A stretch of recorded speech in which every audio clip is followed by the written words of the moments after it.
गुरु के वचनों से निकला हुआ मंत्र। इसमें एक प्रश्न था, आपके सत्संग के माध्यम से हमें सुनने को मिलता है कि सब संत भगवानों की अलग अलग निष्ठा होती है, तो जो कोई अगर वो आज्ञा ऐसे कर देते हैं जो हमारे गुरुदेव ने हमें कुछ अलग आज्ञा किया है, तो उस कंडीशन में हमें क्या करना चाहिए? देखो, आज्ञा पालन तो सिर्फ गुरु वाणी का होता है। सेवा हम किसी की भी कर सकते हैं। संत के आगे में जरूरत पड़ी तो पशु पक्षी की भी सेवा कर देंगे, जरूरत पड़ी तो किसी, इसका मतलब सेवा कर दिया तो उसके अधीन थोड़ी हो गए, उसकी आज्ञा का पालन थोड़ी करेंगे। समझ रहे हो ना? आज्ञा का पालन तो सिर्फ गुरुवाणी का, जो गुरु के श्रीमुख से वचन निकले बस वो गुरु वाणी का हम पालन करें। उन्होंने कहा संत समागम करो, साधु सेवा करो, तो कर रहे हैं। लेकिन वो हमें आज्ञा करे तो हम उसके लिए दस्तखत लेंगे गुरुवाणी से। अगर गुरु की आज्ञा है और आपकी बात मिलती है गुरुवाणी से तो हम मान लेंगे, नहीं तो आप बोलते रहिए, हमने सुन लिया, प्रणाम कर दिया, चल दिए, हम उसको स्वीकार थोड़ी करेंगे। समझ रहे हो ना? आज्ञा पालन तो सिर्फ वही है अपने गुरुदेव की वाणी में। उन्होंने आज्ञा करी संत सेवा, तो हम आपके कपड़े धो देंगे, भोजन पवा देंगे, जो जैसा कर देंगे।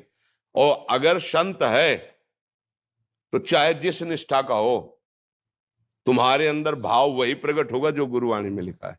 संत की ही वाणी तुमको वहां प्रकाशित करके वहां पहुंचा देगी जो गुरु कह रहे हैं। आप देख लो, हमने तो देखा है अन्य उपासना वाले महापुरुषों के जब समीप गए, उनके चरणों में पड़े, तो हमारे इष्ट की भक्ति बढ़ी है, हमारे गुरु चरणों में प्रेम बढ़ा है। ऐसा नहीं हुआ है कि उनके पास जाने से हमारे गुरु चरणों में प्रेम, हमें और गुरु प्रेम बढ़ा है। तो जहां सच्चे संत महापुरुषों की सेवा होती तो इष्ट और गुरुवाणी में प्रेम बढ़ता है।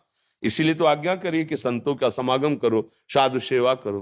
तो इसका मतलब नहीं कि अगर हमारी सिद्धांत पद्धति से विरुद्ध कोई आचरण करे तब तो फिर मानना ही नहीं है ना। हमारे केवल आज्ञा है, भूखा है तो भोजन दे दीजिए, जरूरत है तो शरीर सेवा कर दीजिए, वो भी ढूंढ के नहीं करना। जहां हमें गुरु प्रसाद से पहुंचा दिया गया या वो हमारे समीप आ गए तो, नहीं तो हम अपने गुरु के द्वारा दिए हुए नाम मंत्र वाणी और उनके आदेशानुसार चल रहे हैं, हमें किसी की जरूरत नहीं। बात समझ लीजिए, हमारे समीप कोई आ गया है तो अगर भूखा है या वस्त्र है या औषधि है वो हम सेवा कर देते हैं।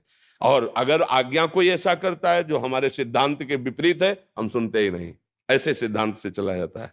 आज कुछ भक्तों ने आपके श्रीमुख से नाम चाहा। हम तो वृंदावनवासी, राधा उपासी, राधा राधा रटते, राधा वल्लभ श्री हरिवंश रटते। आपको जो गुरुदेव ने नाम दिया है खूब नाम जप करो। ये बात समझ लीजिए कि सब साधन जितने हैं वो सब प्रभु के ही है, पर मन को जीतने का एकमात्र उपाय नाम जप है। जब तक आप नाम जप नहीं करेंगे तब तक मन की मनमानी बंद नहीं कर पाएंगे। आप गा लो घंटा 2 घंटा, जैसे कीर्तन भी करोगे ना, ये राजी रहेगा मन, पर ये मन बस में नहीं होगा। बस में होगा तब। अब देखो इसकी चाल, हलचल मचा देगा। थोड़ा शांत होइए, आंख खोल के या आंख बंद करके मंत्र में या नाम में लगिए, अंदर ही अंदर सुमिरन में आइए। और जहां सुमिरन में आएंगे तो देखना इसकी मार पड़नी शुरू हो जाएगी मन में। मन जलन पैदा कर देगा, भागने लगे, अब फंसा है। और जितना आप अंदर अंदर जप करेंगे उतना ही ये मन निर्मल होता जाएगा, आपके अधीन होता जाएगा। जब मन को परेशानी होती है तो हम लोग मन में तदात्म किए, इसलिए लगता है कि बस नाम जप मत करो, और चाहे जो कर लो, ढोलक बज रही, हारमोनियम बज रही, तबला बज रहा, नाच रहे, गा रहे, इसमें मन राजी हो जाएगा।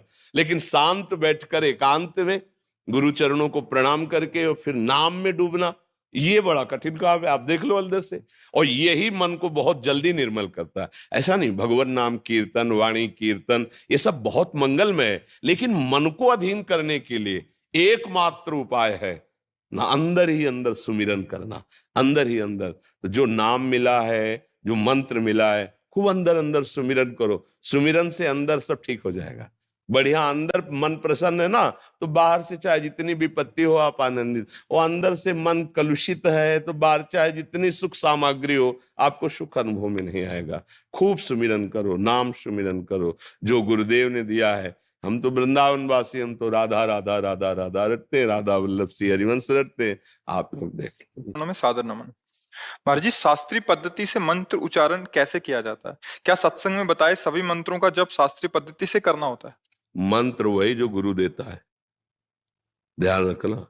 पढ़ के और जपना वो एक अलग चीज होती है, लेकिन जो गुरु परंपरा से सिद्ध होता चला रहा है, वो जब कान में मंत्र जाता है तो गुरु खुद पद्धति बताते हैं, ऐसे जपना।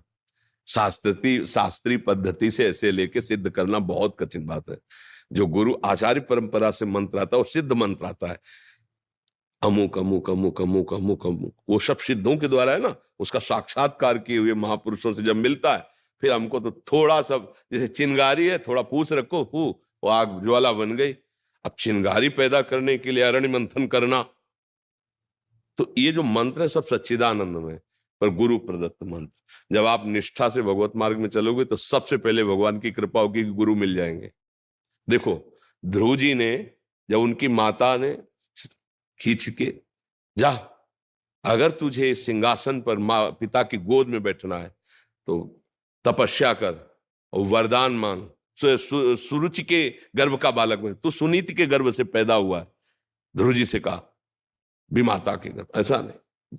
वो गए, वो माता जी बोले, माता जी इनका ठीक है, क्योंकि मुझे महाराज अब दासी भाव से भी नहीं देख रहे, यद्यपि बड़ी महारानी वही है और सुरुचि नवीन, तो उन्होंने कहा महाराज जब ऐसा है तो उसका कहना भी ठीक है, बेटा यदि वास्तविक तुम पद प्राप्त करना चाहते हो तो भगवान की आराधना करो, ये सत्य वचन है, भगवान जो चाहोगे दे देंगे।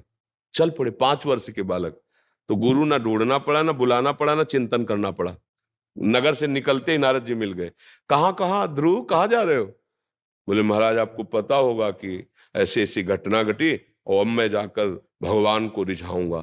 तो उनका अभी चलते हैं, महाराज उत्तानपाद को आदेश करते हैं, अभी वो राज तिलक कर देंगे युवराज पद पे, तुम्हारा नहीं जाने की जरूरत। ध्रुव ने सोचा अभी कदम बढ़ाया तो युवराज पद मिलने की बात आ गई, अब तो रुकेंगे ही नहीं महाराज, अब तो निश्चित भजन कर ले जाएंगे। तो बोले वहां बहुत सिंह है, सर्प है, बिच्छू है, भय और प्रलोभन। उन्होंने कहा महाराज क्षत्रिय कुल में जन्म हुआ है, एक बार कदम बढ़ा दिया तो पीछे हटाएंगे नहीं, चाहे मृत्यु क्यों ना आ जाए। चेला पक्का, गुरुमंत्र उसी समय दे दिया, मांगना नहीं पड़ा, 12 अक्षर मंत्र गुरुमंत्र दिया और बोले जाओ। 6 महीने में भगवत साक्षात्कार कर लिया, क्योंकि सिद्ध मंत्र गुरु प्रदत्त है ना, बहुत जल्दी। तो मुझे लगता है गुरु का वर्ण करके उनके द्वारा दिए हुए मंत्र से फिर हमारा काम बहुत जल्दी बन जाए। मंत्र मूलम गुरु वाक्यम, गुरु के वचनों से निकला